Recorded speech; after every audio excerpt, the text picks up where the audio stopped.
Hey, welcome back, folks. It's Sunday, more divisional action. TikTok is gone. Oh well, can't lose any sleep. Move on. Some things are out of our control. Anyway, we got two games today. I'm so hyped for this Rams game later today. Way too fired up. These men feel like they're playing for something, that they are part of something bigger today. The emotional lows and devastation this city has endured are hard to describe. In the face of trauma and tragedy in LA, the Rams rose to the occasion. Today, I expect them to put everything they have into it. It's not about talent, it's about heart. It's about who can go out there and play the hardest. Earlier in the year, you looked at the Rams and thought they were dead in the water. It was a wrap. Let's be honest about the Rams. They were always a really good team. A top-heavy offense that features some of the best players at their respective positions. They may not have many household names on offense, but they have playmakers and game changers. Matthew Stafford, veteran quarterback. Kyren Williams, a solid running back, and wide receivers Puka Nacua and Cooper Kupp give opposing defenses nightmares. Any of these players I just mentioned can have big games and have a significant impact on the game. And as we've seen early in the season, the Rams are a completely different team when their star duo is healthy and ready to go. I like their stout defense. The young defense has led the way, and the offense has done just enough to come out on top. Go up and down the roster, and again, this defense, last 5 weeks, Chris Sula's defense is as good as any of the playoff teams. Most sacks, second fewest points allowed, no rush touchdowns allowed, and in terms of them going up against Jalen Hurts in a struggling Eagles passing game, I expect much from the Rams defense. I was thoroughly unimpressed with the Eagles pass game last Sunday. There was very little rhyme and reason to a lot of it, and it looked as if they didn't have a very good game plan. And some of it was bad execution that resulted in a struggle to string it all together and keep the defense on their heels. The most dangerous team has always been the one in Philly.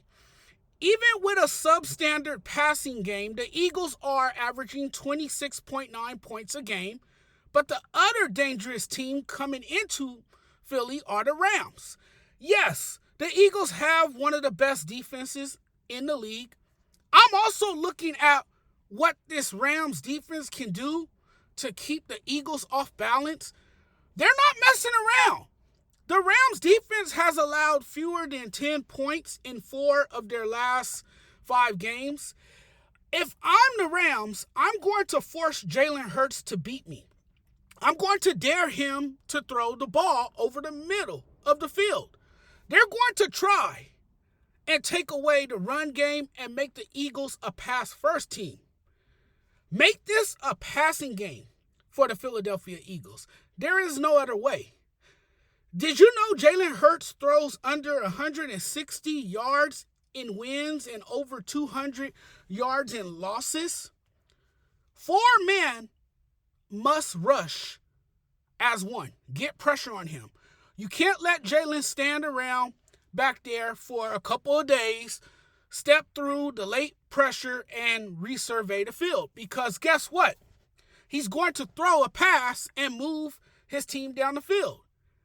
And would you believe this? No NFL opponent that has played against a Sean McVay coached team has rushed for 100 yards against the Rams in the playoffs. And wait. I got another fun fact. An eye-popping stat. Some of you Rams fans may already know this, but the Rams are 3-0 versus the Eagles in the playoffs. Both defenses are legit. It must be a turnover free game because whoever coughs up the ball more loses this game. And for the Rams on offense, it's going to be how they utilize Kyren Williams. I never hear anybody say much about Kyren Williams and how important of a player he is in that Rams run game. Sometimes you're underrated because we give our full attention to other players around the league. But if you follow sports locally and live here in LA, you know how superb Williams can be. I think the consensus on this in every text chat has been the same about Kyren Williams, which is he's a big-time rusher from the backfield who don't get his flowers. And he's running the ball for an LA team in a big sports market. His versatility. They also use him in the pass game. This game will be about ball control. We know that Saquon Barkley will be huge on the other side of the ball for the Philadelphia Eagles. I think what you saw this season is this is a guy who has gotten more involved in the passing game. We did see at times during the season where Williams was a spark the offense needed. And when you have a guy that versatile, it opens up an array of options in the playbook.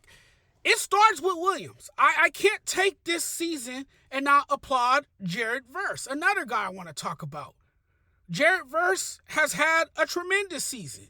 Everything he did all season long reminded me a lot of Aaron Donald. Let's be clear. I'm not saying Verse is on Donald's level because you can't replace a future Hall of Famer.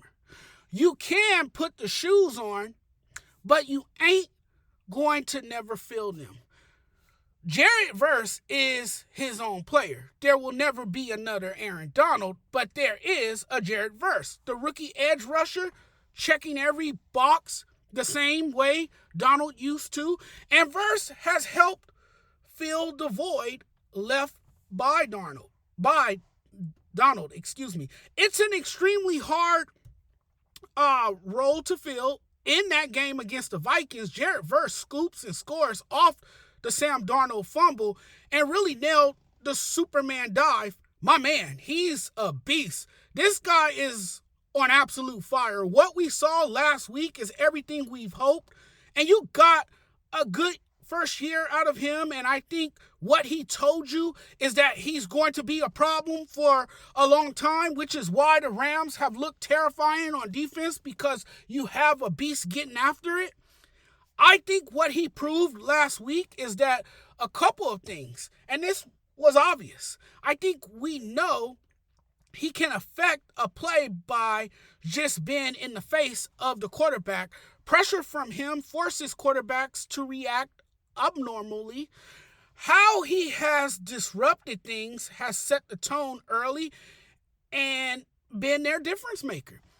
And behind the schematics of Chris Shula and a breakout young player, the Rams have transformed into one of the best defenses. They're scary because they have the perfect elements. This team fought like absolute hell all year. No, everything didn't always go their way, but they were resilient. And no matter the circumstances, they kept battling, blocked out the scoreboard because whatever was happening had no bearing on what's happening with this team right now. And now, look at them. This season, they've overcome a lot of adversity to recapture the division and make the playoffs. The only team to do so for 2 consecutive years after starting 1-4. A battle-tested Rams team that has virtually been fighting to stay alive for 2+ months. They got it done with what they had up until this point, and now they're here ready to face a really good Eagles team on the road in Philly in a hostile environment. This is a mentally tough Rams team. Can the Rams go out there and outplay the Eagles? Do they have enough to beat them? Can Stafford play mistake-free football, drive his team the length of the field, and deliver? Puka Nacua and Cooper Kupp can make explosive plays. The strength and resilience shown by this team is inspiring. What we've recently gone through here with the wildfires is absolutely heartbreaking. And seeing the devastation is tragic and sad. People from all walks of life have lost everything. Those who have been impacted by the wildfires and this horrific event makes you appreciate how sports can bring balance and solace. It's a distraction from the real world that affects us all differently. The tragic losses, the wildfires, are obviously bigger than sports. In the aftermath of the tragedy, in these difficult times, sports helps to heal, and the Rams feel like they owe it to Los Angeles with all that has happened. This team has brought people together in good and bad times. The Los Angeles community has experienced unimaginable loss. I think today they want to win it for the city. There's no other way around it. Today, they're playing for the city of Los Angeles. Stafford said it best during his press conference that they were playing for more than just themselves. And with a win today, it could be just what the city needs to take its collective mind off these devastating fires for a couple of hours. Heavy hearts today. Go Rams. Go LA Rams. Great matchup today in Philadelphia. It should be one hell of a game. Can't wait.